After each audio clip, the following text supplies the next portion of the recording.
Hello, welcome to section 7.2, where we look at the applications of the normal distribution. So we start off with the base case of a normal distribution, where we look at what we call the standard normal distribution. Okay, so the standard normal distribution is a normal distribution that has a mean of 0 and then a standard deviation of 1. So standard normal distribution has a mean of 0 and a standard deviation of 1. And we usually represent the standard normal distribution with the letter Z. Okay, so in statistics, when you see Z, then we are talking about standard normal distribution. Now, to the first question. It says, determine the area under the standard normal curve that lies to the left. So that lies to the left of Z equals minus 2.45. Okay. Now, when you have the standard normal distribution, then you can use what we call the standard table or the standard normal table to get your area or the probability. Okay. So under normal distribution, area is the same as the probability. And remember, the sum of the area under the normal curve is equal to 1. Just like how the sum of the probability in a probability distribution is equal to 1. Alright, so we first do a sketch of how the distribution looks like, then to know the area in which this particular, the area that we need to find. Okay, so the area which is to the left of negative 2.45. So we shade that region, and writing that out, it means that we are looking for probability. So P into bracket Z is less than minus 2.45. And if we want to use the standard normal distribution table to get that result, then what we do is we look at the table that has negative values for the z-score. So the first column for the table, which is also called table 5, has negative values. Okay, and those negative values represent the first 2 digits of the z-score. And this very table, now there are several tables out there. So to know the kind of table you have and how you use it depends on the picture that you see above the table. Okay, so in which region is shaded for this table? For this very table, the region shaded is to the left of the Z there, and is indicated with the word area printed in red. Okay, so it means that whatever area that we see over here is actually the area to the left of the z-score or the z value. Okay, so you have your column, the first row, you have the first column which has the z-scores, and then you have your the column headers. Okay, now every other thing that is in the table are areas to the left of whatever z value you are looking for. So for this very z-score, the area to the left of it, you realize that the intersection of minus 2.4, and then you look also at the column which has the header 0.05. That just means that negative 2.45, okay, the value that falls under that column, or the intersection of the row and that column, which is 0.0071, is the area or the probability to the left of negative 2.45. Okay, so that I have shaded, and that gives you the results you see here. Okay, so that is how you use the standard normal table to get your area to the left of negative 2.45. Alright, then to the next question. So next one, we are finding the area that lies to the left of 1.35. So to the left of 1.35. So following the same approach, we look at the standard normal table. Now this time around, we can't look at the table that we saw the first time, but then we look at the table where the first column, which has the z values has positive values for z, because the z value that we are looking at in this case is a positive number, 1.35. So we see the first column and then we locate where 1.3 lies and then look across that row. Okay, so that row, then we see where the last digit, which is 5. We look along the column for the last digit. Okay, so that means looking along the column 0.05, and that intersection gives us the value 0.9115. Okay, so it means that the area under the standard normal curve that lies to the left of z equals 1.35 is 0.9115. That is the shaded region.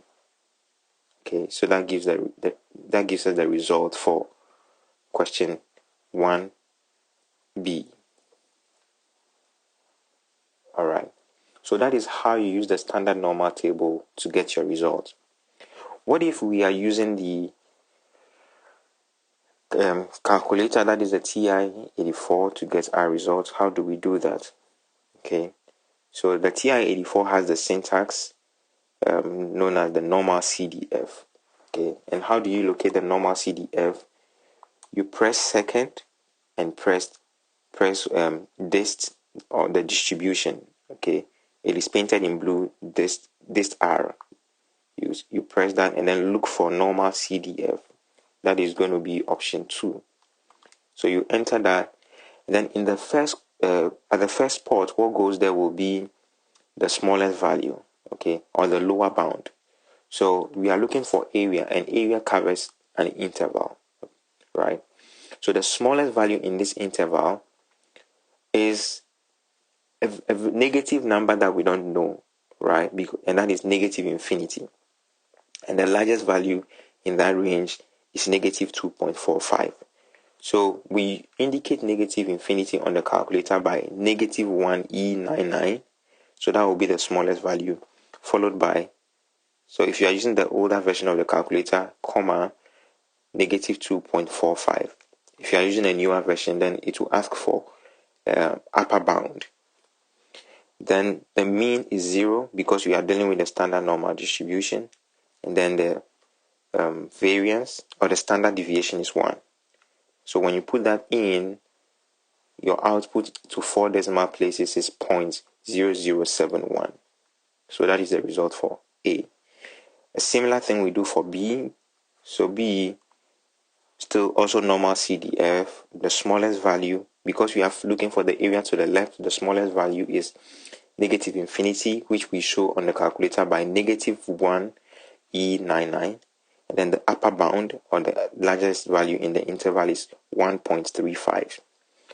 And then the mean is 0, the standard deviation is 1. And that also resolves to give us 0.9115. Okay, now to question 2. 2 says determine the area under the standard normal curve that lies to the right of then the z values that are given. So this question is slightly different from what we saw in question 1. This one is asking for the area to the right. Okay, area to the right. So for A, we want to find a probability that z is greater than negative 1.59. Greater than, that means area to the right. And how do we do that? If we are still using the standard normal table, we need to be careful here because the standard normal table gives us the areas to the left. Okay, so what we need to do is, if we can find the area to the left of this number, of this z value, and subtract that area to the left from 1, then we should be getting the area to the right. Okay, let me repeat that. With this z value, and we are being asked to find area to the right, but the standard normal table gives us area to the left. So what we can do is to look for the area to the left of negative 1.95 and subtract that value from 1. Okay, that is a complement from 1. And then it should give us the area to the right that we are looking for. So we look at the table.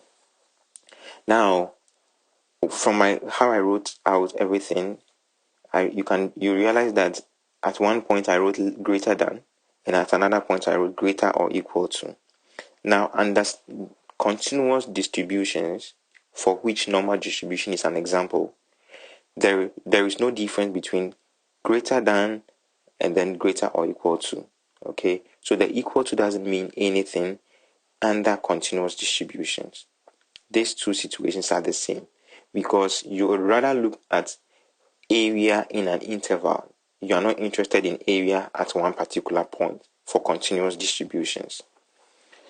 So when we look in the standard normal table, looking for the area to the left of negative 1.59, that is what I've indicated as 0.0559, okay, which is the intersection of the row negative 1.5 and then with the column 0.09. Okay, that gives us 0.0559. So we have that value down and we subtract that value from 1, which then gives us 0.9441. Okay, so that is how you use the standard normal table to find area to the right of any given z value. All right. Then we go to B. So B is also asking us to find area to the right of the z-score 1.78. So this is 1.78 area to the right. Using the same approach, if we can find area to the left, then we subtract the area to the left from 1 and we get our z value. We get our area. So looking in the table, right, to get the area to the left of 1.78, we look at the table that has positive z values, positive z scores. So that is the table where then we look for the row 1.7 and then look for the column 0.08 and see the intersection, and that intersection is 0.9625. So we subtract 0.9625 from 1 and the result is 0.0375. So that is the area to the right of 1.78. All right. So these two questions demonstrate how to use the standard normal table to do that. What if we are going to use the TI-84? So the syntax is normal CDF, then the smallest value in the interval first, then the largest value, the upper bound, the mean, and then the standard deviation. So the smallest value in this case now for the first example is negative 1.59. And the largest value is a number that we don't know, right, which is positive infinity, a very large number. And we indicate that by 1E99, then 0 for the mean, 1 for the standard deviation. And the answer is 0.9441.